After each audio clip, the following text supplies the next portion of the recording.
Assalamualaikum warahmatullahi wabarakatuh. Waalaikumsalam warahmatullahi wabarakatuh. Bismillahirrahmanirrahim. Alhamdulillahi rabbil alamin. Wassalatu wassalamu ala sayyidina Muhammadin wa ala alihi wa sahbihi ajma'in, amma ba'du. Para pendengar Radio Republik Indonesia Puru 4 Surabaya yang sangat dicintai oleh Allah,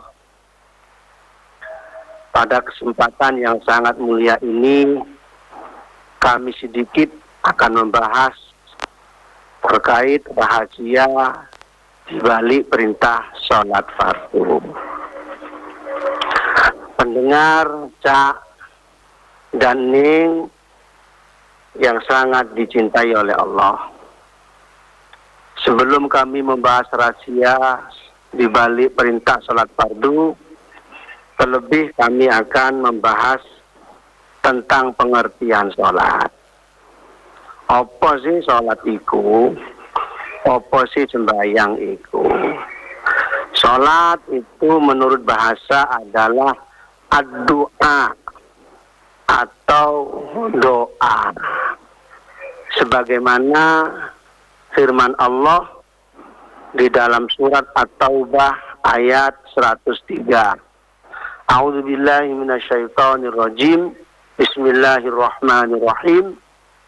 Wa sholli alaihim inna sholataka sakanun lahum wallahu sami'un alim.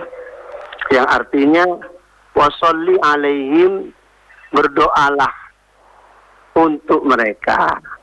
Inna sholataka sakanun, sesungguhnya doamu sakanun, menjadi ketentraman jiwa, lahum, bagi mereka. Wallahu sami'un alim, dan Allah maha mendengar lagi maha mengetahui. Kata kuncinya adalah inna sholataka sakanun. Sholat itu memiliki arti doa. Yang kedua adalah istilah, sebagaimana ungkapan Imam Rafi'i di dalam kitab Takrib halaman 11. Apa sih sholat itu? Aqwalun wa af'alun muftatahatun bitakbir muhtatamatun bitaslim bisyara'ita maksusatin. Aqwalun, rangkaian perkataan, wa af'alun, dan rangkaian perbuatan yang diawali dengan takbiratul ihram. Jadi sembahyang itu harus diawali ambil takbiratul ihram. Kemudian muhtatamatun bitaslim, dan diakhiri dengan salam sesuai dengan syarat-syarat yang sudah ditentukan oleh agama. Iku artinya sholat mungguo bahasa lan mungguo istilah. Para pendengar Cak dan Ning dimanapun berada, sing dimulyakno Gusti Allah, perintah sholat ini sangat istimewa. Kenapa? Pertama, alasannya perintah yang langsung Allah sampaikan kepada Nabi Muhammad. Artinya apa? Perintah sholat, perintah poso Ramadan, perintah zakat, perintah haji, lan perintah liyane iku Allah perintahkan melalui malaikat Jibril. Bedo ambil sembahyang, bedo ambil sholat. Lek sholat langsung Allah merintahno dumateng Rasulullah. Iku keistimewaannya sholat. Yang nomor 2, sholat itu adalah penentu semua ibadah. Nanti di hari kiamat, benjang-benjang, meni-meni di hari kiamat, pertama kali yang dinilai adalah sholat. Lek api sembayangi, api sholate, moko api kabeh amal ibadah liya-liyane. Sawali elek sholate elek, moko liya-liya amal ibadah ini melok elek. Pendengar RRI yang sangat dimuliakan oleh Allah, Cak Ning sing dimulyakno Gusti Allah.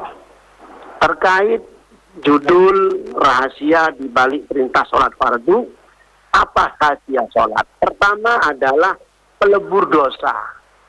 Wong sing gelem sembayang, wong sing gelem sholat, otomatis dosa-dosane yang berkaitan dengan Allah akan mendapatkan pengampunan dari Allah Subhanahu wa Ta'ala.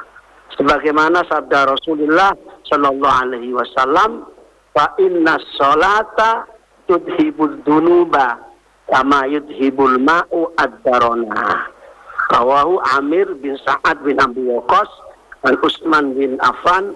Hadza hadisun sahih. Hadis niki sahih. Artinya apa? Sesungguhnya sholat 5 waktu itu bisa menghapus dosa-dosa yang pernah dilakukan oleh hamba-Nya. Jadi lek kepengin dosane entek, bersih saka dosa gampang.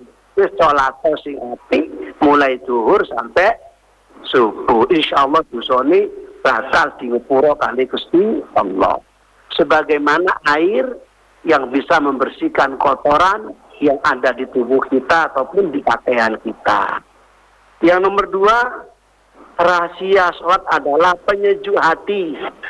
Lek wong atine rupak, pikirane sumpek, ojo bingung-bingung. Maka segeralah ambil air wudu, hamparkan sajadah, mendirikan sholat. Insya Allah sholat itu sebagai penyejuk hati, penenang jiwa dan juga pikiran. Sebagaimana sabda Rasulullah, waju'ilat qurratu aini fis shalah. Rawahu Ahmad wan Nasa'i. Dijadikan ketenangan hatiku di sholat. Jadi Rasulullah iki lek pikirane ruwet, pikirane sumpek, jenenge menungso tetap walaupun seorang Nabi Rasul memiliki pikiran hati yang bermasalah. Maka beliau segera mendirikan sholat. Kenapa? Karena sholat bisa menenangkan hati. Maka Rasulullah niku nate suatu hari Daud datang bilang, ya Bilal, aqimis sholat, arifna bihal. Bilal, ya Rasul, ayo sembahyang cepetan. Arifna bihal, buatlah kami tenang dengan sholat. Lek aku sembahyang Bilal, pikiranku aku sudah tenang. Yang nomor 3 adalah penyelamat dari dosa. Wong sing sembayangi api, istiqomah, insya Allah tidak akan pernah berbuat dosa besar kepada Allah, ataupun tidak akan pernah sering berbuat dosa kecil. Sebagaimana janji Allah di dalam Al-Ankabut ayat 45, wa aqimis shalah inna sholata tanha 'anil fahsya wal munkar. Dan dirikanlah sholat. Sesungguhnya sholat bisa mencegah seseorang dari perbuatan keji dan mungkar. Itulah di antara kehebatan sholat. Biasanya ngelakoni barang elek, nolong, korupsi, merasani wong, dan lain sebagainya, maka itu bisa terhalang, terjaga dengan mendirikan sholat yang baik. Yang terakhir, kunci daripada rahasia di balik perintah adalah sholat itu bisa menggerakkan langkah kaki manusia kelak nanti di surga Allah Subhanahu wa Ta'ala. Artinya apa? Wong sing gelem sembayang cak ning insyaallah bakal mlebu surga. Miftahus shalah al jannah wa miftahus shalah al wudu. Kunci daripada surga adalah mendirikan sholat. Wong sing gelem sholat, wong sing gelem sembahyang bakal oleh tiket mlebu surga, bakal oleh kunci mlebu surga karena kedisiplinan dalam mendirikan sholat. Wa miftahu sholat al-wudu. Sholat itu sah lek sadurunge wong iku njugo banyu wudu atau ngelakoni wudu. Insyaallah dengan berwudu sah sholat kita, dan dengan sholat kelak kita mendapatkan ridha Allah dan kita akan dimasukkan ke surga oleh Allah Subhanahu wa Ta'ala. Para pemirsa yang sangat dimuliakan oleh Allah, ini yang sangat dihormati oleh Allah, mungkin ini sementara yang saya sampaikan. Untuk yang lain nanti kita lanjut ke dialog interaktif.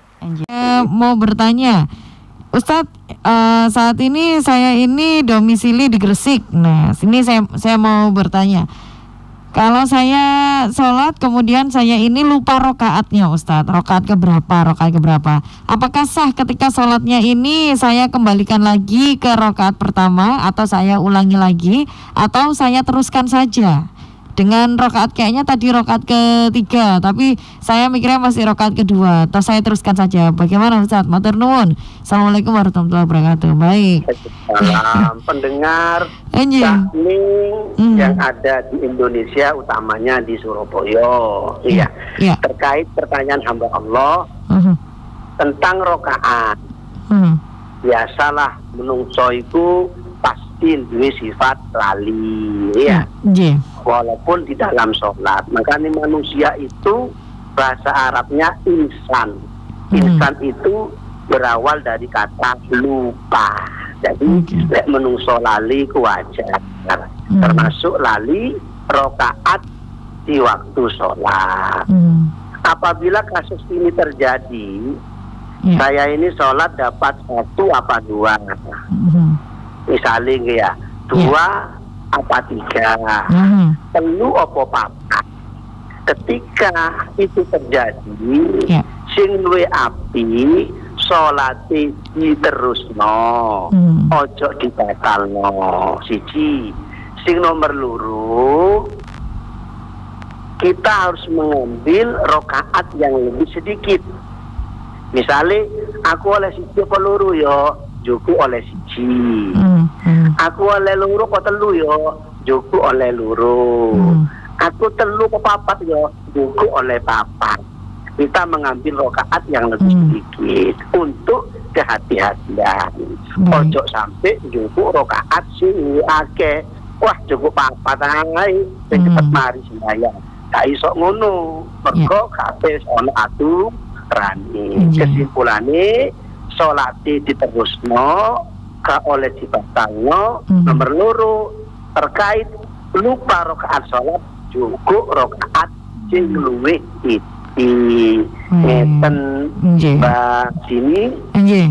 Sholat pertama kali yang dikerjakan adalah sholat zuhur.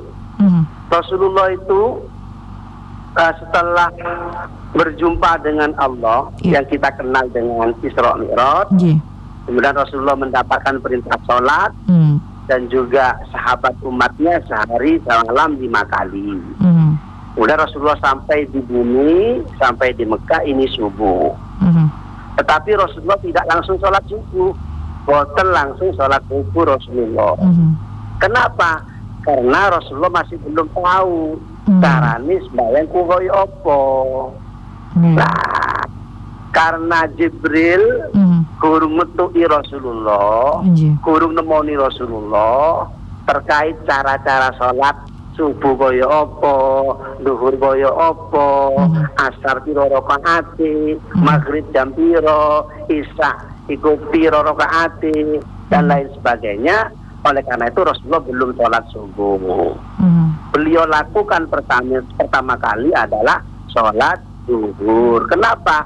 Karena ketika setelah subuh di pagi hari sekitar jam 9, jam 10 Rasulullah ditekani Jibril. Rasulullah sampean diperintah sholat ya kali Gusti Allah, kali sahabat dan umatnya. Bener Jibril, iki lho sholati. Nah, zuhur tang rakaat, asar tang rakaat, maghrib 3 rakaat, isya tang rakaat, subuh 2 rakaat. Lan kaya iki carane sembahyang. Lah iku baru ada pendidikan sholat oleh Jibril. Iki lho carane nek zuhur kaya ngene. Lah ana ngadege, ana rukuke, ana itidale, ana sujude, ana lungguh antara 2 sujud, ana tahiyate, lan waca-wacane kaya iki. Nah, setelah Rasulullah mendapatkan ilmu tentang rakaat sholat, tentang nama sholat dan bacaannya, maka Rasulullah melaksanakan sholat pertama kali adalah sholat duhur. Ngeten Mbak Dini. Jadi memang sholat duhur ini adalah sholat yang pertama kali dilaksanakan oleh Rasulullah SAW. Matur nuwun untuk ilmunya, Ustaz. Kalau kita benar-benar mengaku beragama Islam, mengaku bertuhankan Allah Subhanahu wa Ta'ala, dan mengakui Nabi Muhammad adalah utusan Allah, Nabi kita, panutan kita, maka jangan pernah meninggalkan sholat. Karena orang yang meninggalkan sholat itu diragukan keislamannya, diragukan kecintaannya kepada Allah dan Rasulnya. Na'udzubillah min dzalik, orang yang meninggalkan sholat telah dimasukkan ke neraka yang disebut dengan neraka sakor. Ma salakakum fi sakor, qalu lam naku minal musallin. Al-Mudaththir ayat 42 sampai 43, yang artinya ma salakakum fi sakor, apa yang menyebabkan kamu masuk dalam neraka sakor. Qalu, mereka menjawab, singkat sembahyang pun jawab, lam naku minal musallin. Lam naku minal musallin, karena dulu saya tidak mendirikan sholat, karena dulu saya bukan termasuk golongan orang-orang yang sholat. Jadi wong sing gak sembahyang, ojo seneng-seneng, ada hukuman dari Allah, nanti di akhirat dimasukkan ke neraka sakor. Yang paling terakhir, orang yang mendirikan sholat dengan baik, dengan benar, maka mendapatkan hadiah surga Firdaus dari Allah, surga yang tertinggi, bareng kumpul kali Gusti Rasulullah SAW dan nabi-nabi yang lain. Ngeten Mbak, ini kesimpulan singkatnya. Amin amin ya rabbal alamin. Semoga kita semua selalu diberikan kekuatan untuk melaksanakan sholat ya Ustadz ya, dan bisa berkumpul bersama-sama wonten surga Firdaus Allah Subhanahu wa Ta'ala. Amin amin. Amin amin. Baik, matur sembah nuwun Ustadz Fatkur Rozi.